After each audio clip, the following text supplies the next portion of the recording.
Very good afternoon. You're watching Lunchtime News on TV1. I'm Michaela Fernando. Before we get into more news in detail, here's a look at headlines.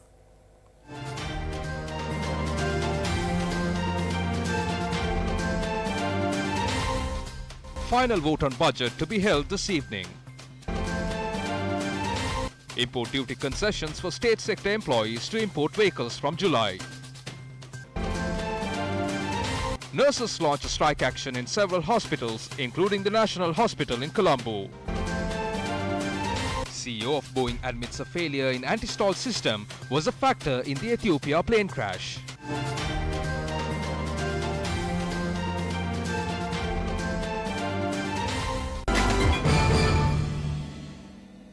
In your top local story, the vote on the 2019 budget will take place this evening at the Parliamentary Complex. Meanwhile, here are some of the views that were expressed in Parliament today regarding the delay of Provincial Council elections.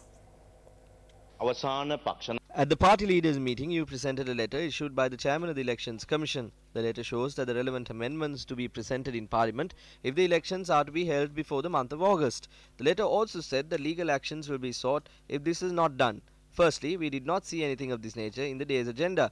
The presidential election should be held by the 7th of December. So if this is not going to take place today, it is clear that the Provincial Council elections will happen this year. A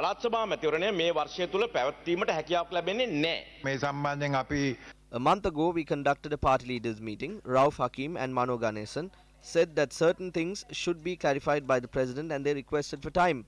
It was then proposed that another meeting should be conducted. I have informed the President verbally and in writing too. The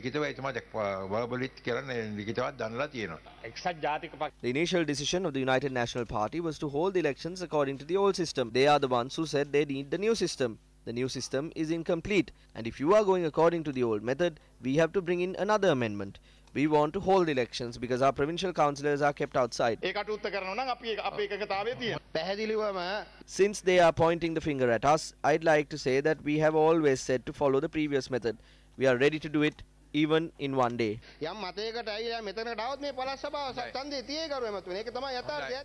Finance Minister Mangala Samaravira said the suspended process of importing duty-free vehicles for the use of state sector employees will be reintroduced from the 1st of July. He said those who obtain the permits before the 31st of December 2018 will be eligible to open LOCs or letters of credit from the 1st of May. For permits obtained before the 28th of February 2019, LOCs can be opened from the 1st of August 2019.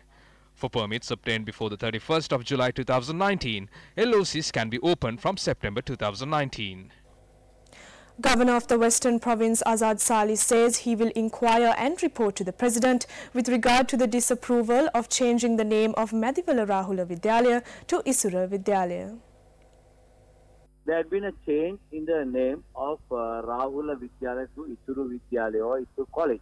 Now, Venerable Rahula is a priest well known as Satbhasha Parmeshwara. His service to the country and the Buddhist is at large. So, a person of such eminence, his name has been changed by the present Chief Minister, which is totally not morally not correct, totally incorrect. And when I was abroad, I got a message that this is going to happen, and I got the Education Secretary to issue a statement or circular banning naming of any schools of people who are living.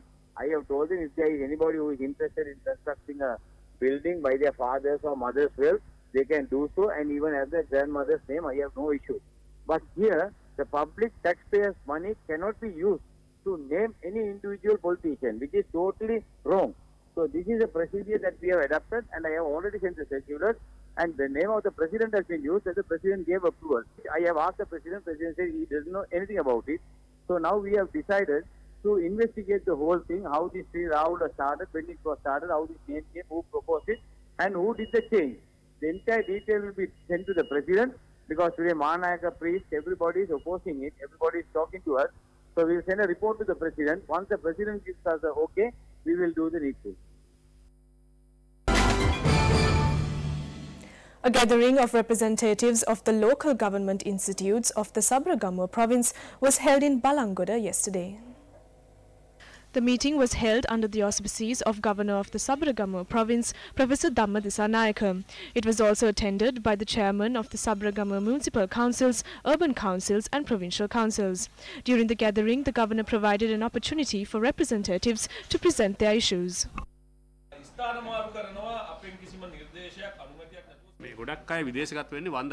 Majority of the people go abroad for pilgrimage. If you need training in foreign countries means you require the knowledge. If you are sending all of them abroad, it will cost 30 million rupees. Instead, we can bring them down for 5 million rupees. At present, chairmen and secretaries of provincial councils are flying to Russia. A place in Malabar is organizing the visit. The name of the program is Good Governance and Leadership. There is nothing. All of them are visits to certain destinations. The cost will be around 1.5 million. There is a crisis in south as well as in the north. It will cost only 350,000 rupees for a return trip to Russia. We are now struggling to get a plant done, or we are trying to find money to buy a machine. It will cost 500,000 rupees. We are a poor country. Although we call ourselves a middle income country, we don't have money. They have sent only 430 million rupees. Now think about what we are going to do in the future.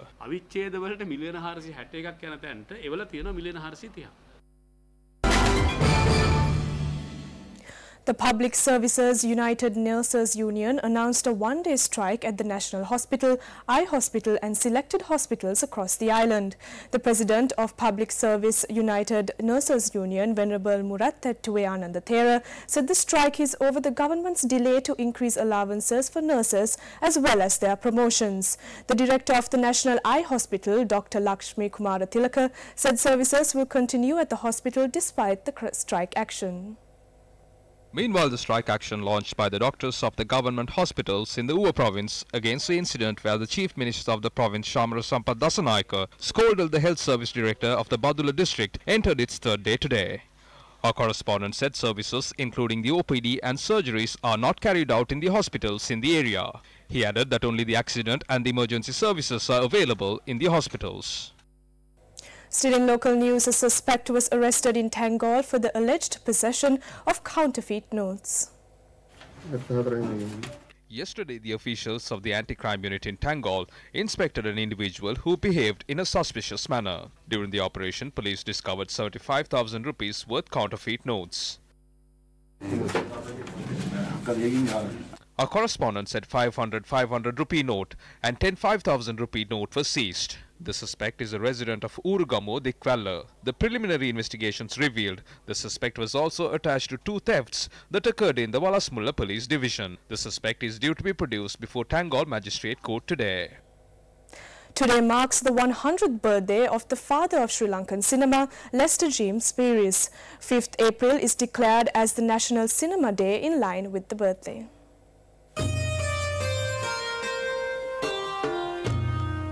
Professor Lester James Peris was born in 1919 in the Hivala, made the very first Sri Lankan movie Raycover in 1956, challenging then trend of Bollywood cinema. The movie Raycover was taken by Professor Lester James Peris to Cannes Film Festival in France, making it the first Sri Lankan movie to be taken to an international festival with a lot of pride and patriotism. He is also instrumental in covering the novels to movies as he did with Martin Vikramasinghe's Gamperaliya, Kaliyugaya and Yugantaya. He contributed 20 films to the Sri Lanka film industry such as Sangdesha, Ransalu, Delawa Katara, Golu Hadawata, Nidanaya and Vakanda Walava. After the making of Gamperaliya in 1963, Professor Lester James Peris was included to top 10 Asian filmmakers in 1972. The movie Nidanaya was included among the top 10 movies in Asia. In commemoration of his 100th birthday, construction of Professor Lester James Peris Cinema Museum commences today at the premises of National Film Corporations. The Sri Lanka Navy apprehended 18 Indian fishermen who engaged in illegal fishing in northern territorial waters of Sri Lanka. Accordingly, the Indian poachers were caught in the sea 16 nautical miles west of Lighthouse Point Pedro during a naval patrol. 3 doors used by them were taken into naval custody. The apprehended Indian fishers and doors were brought to SLNS Uttara in Jaffna. In more local news, Colombo Chief Magistrate Lanka Jayaratna ordered today to release the MSD sergeant who was arrested with regard to shooting in the Ministry of Petroleum from his charges. The Attorney General has informed in writing that legal action will not be taken against the suspect. The Colombo Crimes Division provided facts regarding the case before court today. On the 27th of October 2018, a tense situation that arose in the Ministry of Petroleum resulted in one person being shot.